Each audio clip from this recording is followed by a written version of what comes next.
Yung availability ng mga Filipino products dito sa Toronto is very accessible na, lalo na compared noon mga 10 years ago. And na-realize ko rin na parang ang dami na nga mga Filipino convenience store dito sa atin, no? So nagtanong-tanong ako sa mga kaibigan ko ng ilan sa mga convenience store nga na meron tayo dito. So tara, samahan niyo ako na bisitahin yung mga Filipino sari-sari store dito sa Toronto.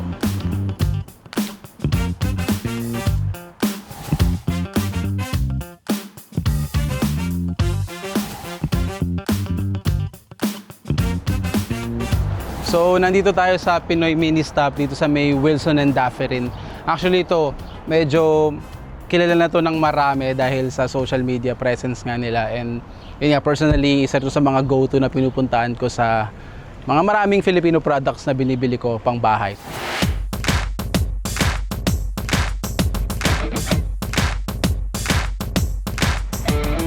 So, nandito tayo sa Apo, sa may Dufferin and Steeles naman.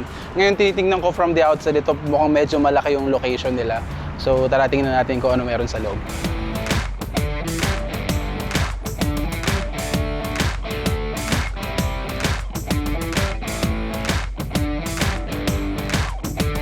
Okay, so vibe check. Itong lugar na to, maaliwalas siya, very organized.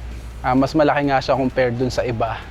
And yung mga produkto, ganun din, sari-saring mga Filipino na products. And meron ako napansin dito sa mga familiar dito. Ito yung Konu Mini Crunch.